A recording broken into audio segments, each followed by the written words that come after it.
Hey, true believers, Chris Mack coming at you today with the dynamic duo of the McFarlane Toys DC Multiverse Gold Label McFarlane Toys exclusive Robin, and this is the Batman Hush action figure, and apparently the gray and blue variant. I don't know how significant that is, but still just looking absolutely gorgeous together. If you want to pick the Robin up, I checked at the time of this recording, it is sold out. I've looked everywhere else for you guys, and sadly, the secondary market for the time being is where you're going to have to go for him. At the time of this recording, this particular Batman is available on Amazon and Big Bad Toy Store. So check them out, pick them out, and it just looks so good together. It's like old school beauty. We'll start with Dick Grayson here. You can see it says Robin Dick Grayson there. Fancy little, you can barely see it, but it says gold label there. Then, of course, the 22 points of articulation. Come around the side, Robin there. And this comes from the All-Star Batman and Robin comic series that came out a couple years ago. And we'll talk about the insanity of this comic series. Come back around this side. Again, loving that they do that. So if you do find them in store, at least you can see what it says. I'm hating that they're now starting to put these stickers here. I don't know why they're doing it. And you don't want to pull it off because you don't want to leave residue on your box. So I just, stop it. It's driving me nuts. Nothing on the bottom, nothing on the top for that. Same thing with Batsy here. Of course, you got the multiverse logos as you see. Window there, Batman there. Perf. My floor was sticking to it. I know it sounds weird, right? This is from the Hush series. I'm not sure what panel it's from, but a beautiful piece of Jim Lee art there. Speaking of which, another thing you want to do this together, these are both Jim Lee pieces. So, oh yeah. So that said, come back around here. Batman, Hush. And thankfully it doesn't have that stupid sticker. Nothing on the bottom.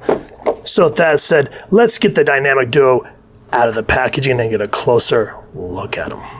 Here's the OG Cape Crusaders, the dynamic duo of Batman and Robin, out of the packaging. As you can see, once you get like a display or something to pose them on, it just looks like they leaped right out of the comics, and it just looks so beautiful together. There are a couple of things with these figures that are going to kind of drive you up the wall, but with this set, definitely forgivable, because now we have some original, well, not original like Golden Age, but at least beautifully looking figures of these two. I've been dying for a legit looking Robin since we got the Groblins from the Dark Knight's Metal, so I'm excited about this. Now with that said, let's get them off the spinner and get a closer look at each figure. Quick backstory on the Boy Wonder. Dick Grayson was created by Bill Finger, Bob Kane, and Jerry Robinson, first appearing in Detective Comics number 38 of April of 1940.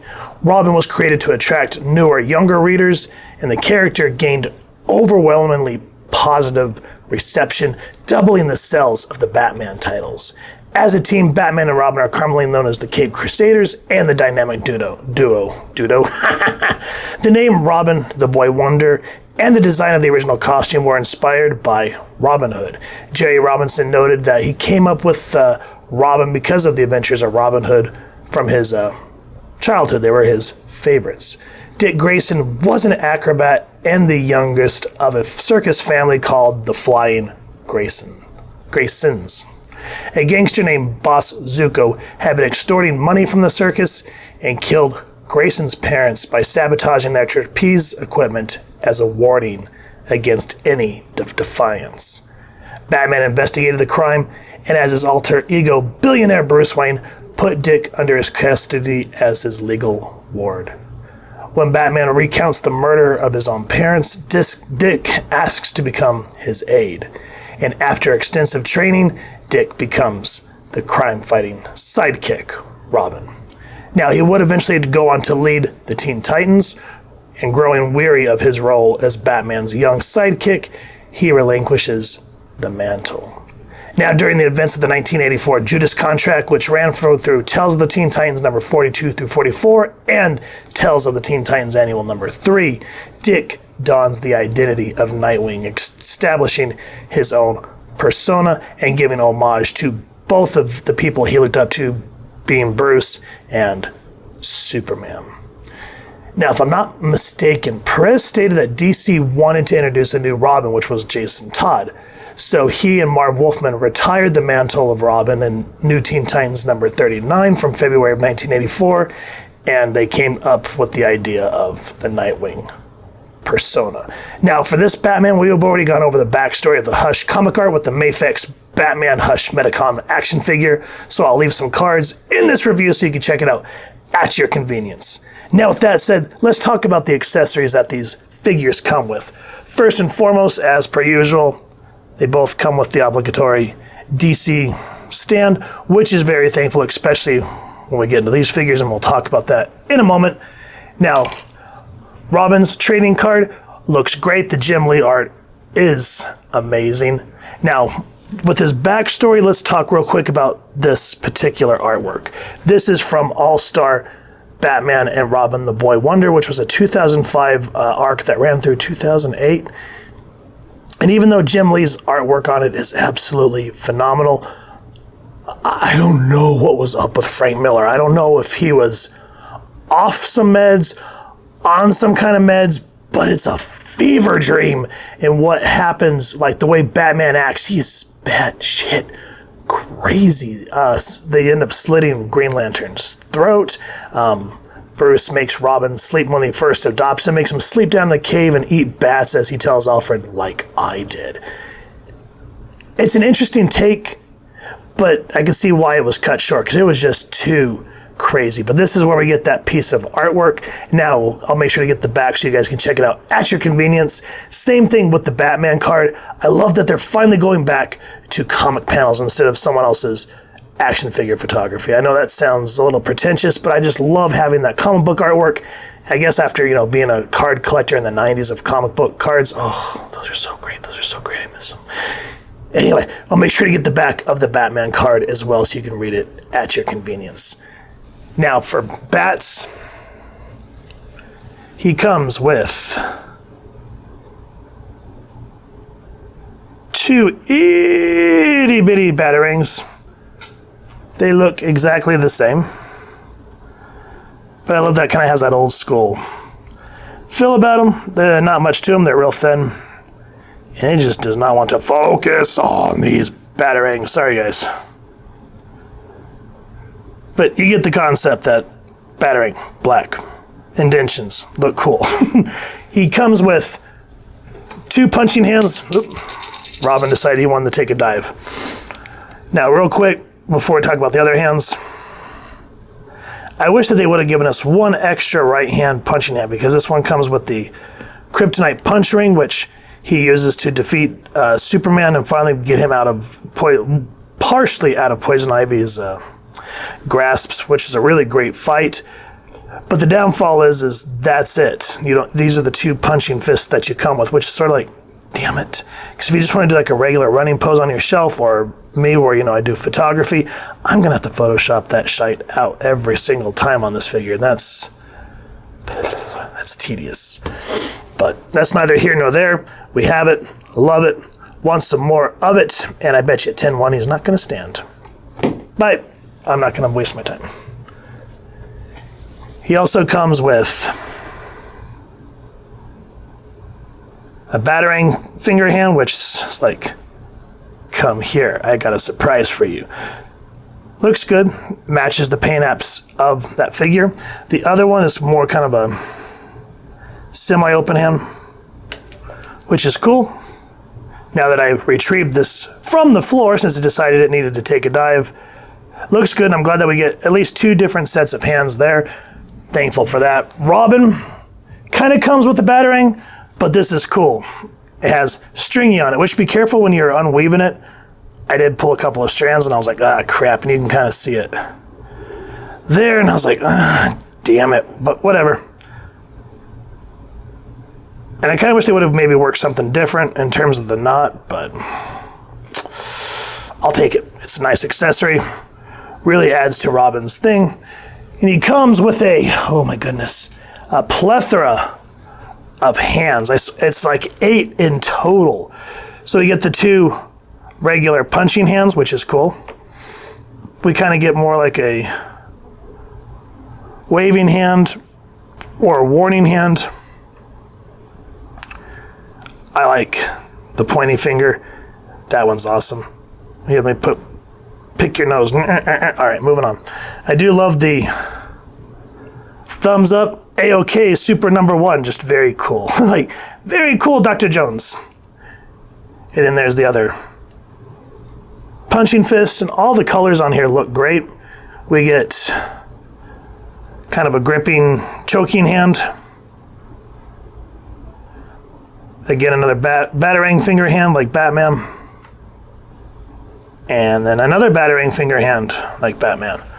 So 8 fingers in total. My goodness. Ooh, that's a lot. Now, talking about the paint apps. This, for me, I've been wanting, since we got the evil Robins, the Groblins, I've been like, they need to make a regular Robin figure.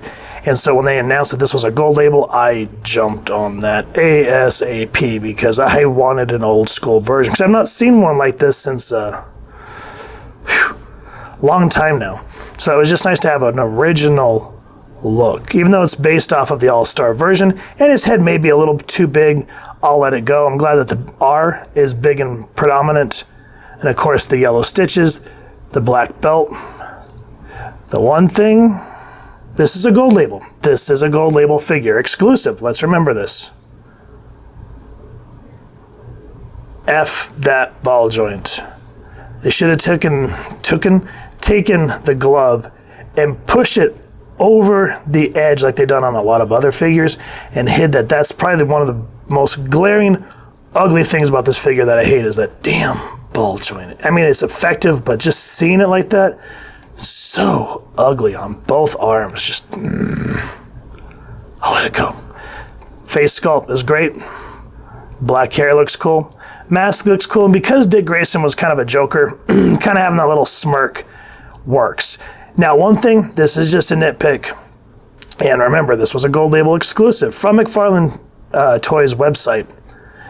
I wish we could have gotten 2 heads. So we kind of got this smirk that really resembles Dick Grayson because he was always the more playful at heart and what kind of keeps Batman grounded. I wish that we would have gotten a second head that was more of a scowl. And instead of calling it the Dick Grayson Robin, just call it Robin. And so we could have had the more cheeky one for Dick and the scowling, semi-hatred look of a Jason Todd Robin. Because after Dick left, this was the same uniform that he donned. It wasn't until Tim Drake that we got the redesign that everybody loves. Until then, it was always the what do you call it, the green underoos, which for the sculpt of this looks good, but yeah, it just always was a little weird. I don't know why they never brought it down further. Anyway, we'll let it go. The yellow cape of Robin has always looked awesome. Loved it. Other than, having to deal with the joints, which I wish McFarlane would kind of look at what Hasbro's doing and go pinless here, because that's just so glaringly ugly. But other than that, skin tone looks good. This is the other part of this figure that I absolutely hate. So we get the green boots, the kind of that pixie point that is predominant from the Silver Age. Cool, looks good, flare out like they're supposed to. But look how dainty those damn feet are. I know this is supposed to be, young Robin when he's a preteen, but good grief. Widen those out, because trying to get him to stand with those tiny feet, a lot of the times without a stand, you get that. So the ball joints and these itty-ass feet just, we're going to move on to Batman. This black and white variant, I love this figure. Now, the one thing that I wish, again, McFarlane and Hasbro would implement is we know that there's butterfly joints. I wish that would make the butterfly joint just mandatory so you're not hindered in how far in you can go. You're stuck right there at the bicep, which is frustrating. But anyway, paint apps. The blues look great. This is very much how the Jim Lee design was for Batman Hush. Yeah, maybe it was a little bit darker like on the Mafex, but still to just kind of have this more classic homage to Neil Adams look. I'm happy with dark blue there. The white eyes, the scowl, Skin tone looks good. Now again, and this same thing with Robin. We want to save plastic. Do what we did with Mafex. Give us bendy wire cloth capes. Let's stop this. Because you can't do anything. You can't make your character sit down. And it just adds weight because it's heavy and it's plastic. So that's probably one of my biggest beefs. The musculature looks good. Logo looks awesome with all of the way his the anatomy is supposed to look in terms of like, I'm swole, bro. Gloves look great. Love the little iron knuckles or brass knuckles that are supposed to be in his gloves so he can punch real hard like kapow when it's supposed to hurt. Utility belt, very much that classic look with all the pouches, which I always love, goes all the way around. I'm glad that they have the underoos. I hated that in our new 52 and the early ones, both Batman and Superman, they got rid of the underoos. Sorry for those of you that bug, that is classic Batman. Legs look good. Dark blues look good. Feet look good. The only thing that pissed me off, and this is when I talk about the articulation, is always warm your figures up, because this guy was super tight, but now he's a little loosey-goosey. So kind of gauge and be careful. But these foot pivots here, that one loosened up and I can do that. This one, there is something in there to the point where when I try to, I've warmed this up so many damn times, but as you can see, it will not go up without almost breaking. So if you guys have any suggestions on how to fix that, let me know, because that toe pivot is pissing me off. So now that we've started with the feet with Batman, let's talk about the articulation. He's got the pivot, foot goes up, foot goes down. Wish he had more of the stomper look like the Mafex Batman boots did, but it is what it is. You do have the upper thigh cut. Wish we had a boot cut, but at least we have the foot spinning. Good there. He twists there as well as, so you at least get a nice range. So if you want to get like a really good uppercut look, you can go that route, which looks nice, but then always remember to try to get him back the way he's supposed to. Because he has the flappy butt flap, you can get his leg almost 90 degrees back. Kick forward, kick sideways. Nice double jointed knee. Arms spinny 360 up, all around. Upper bicep swivel. Double jointed arms. And see, look at this. Compared to Robin, look at how they took the glove and essentially almost pushed it all the way over that ugly ass ball joint. So non-exclusive, exclusive. Come on, what were you thinking? Urgh. And then the head has that kind of more of the year 2 head, which I think is more of a dumbbell rocker, but you can see it's all one piece. So you can go down extra low there. Not so much back. Twist, twist.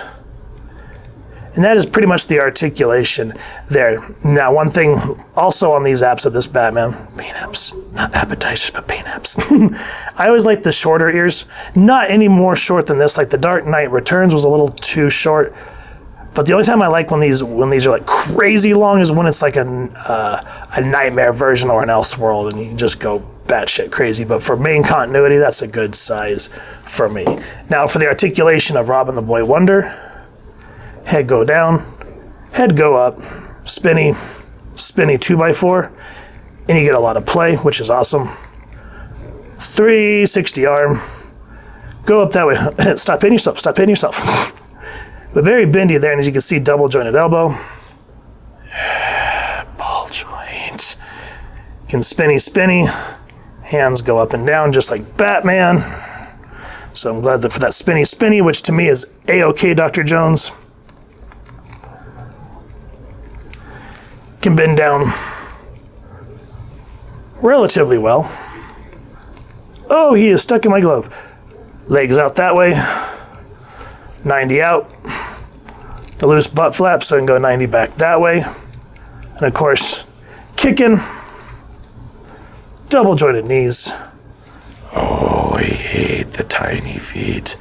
So ugly. So ugly. Of course, with the ball joint on the foot, you can spin that way. Go up. pivot, and thankfully, unlike the Batman, both of his toe pivots work.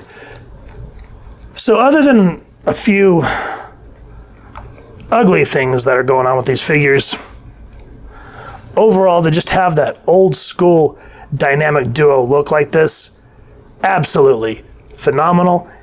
And the articulation, not that bad. Paint apps are overall very beautiful. That's why I said at the beginning there's going to be a few things that are going to chap your ass, but not a whole lot. So I'm thankful for what we got, and I'm thankful that we have this set. Now here's our dynamic duo next to the McFarlane Toys DC Rebirth Joker, and this is the Mafex Metacom Hush Batman. Now for these two, I still prefer this one the most because there's a lot of detail. Even though it's about 6.5 inches, of course this one's going to be 7.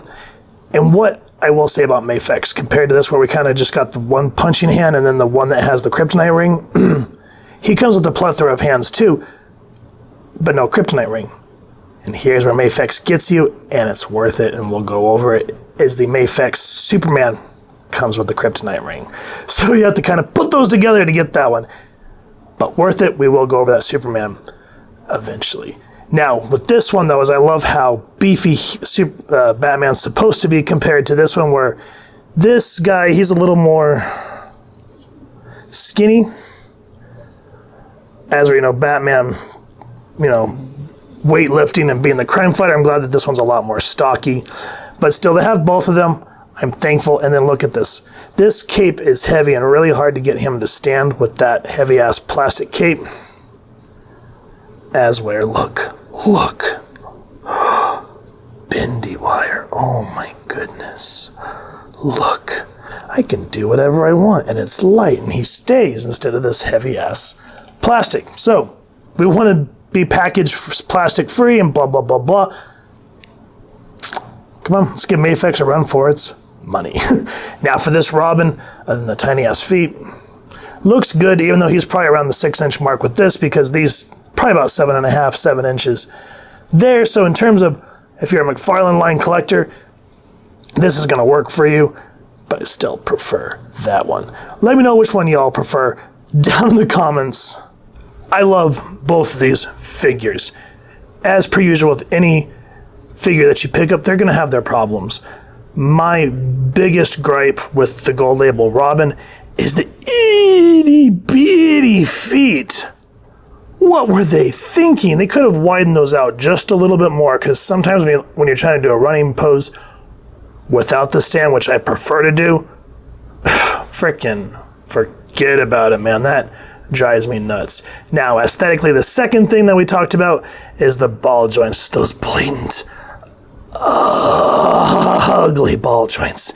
They could have, for a gold label exclusive, for crap's sake, taken his gloves and put it over like they have a lot. Just, look at Batman's compared to his. Woof. Other than that, beautiful figure. Portrays Dick Grayson from the Gold Age, all through any time that they show him as a kid. And, being able to take it from Jim Lee's artwork, oh, hell yeah. Same thing with this Hush Batman.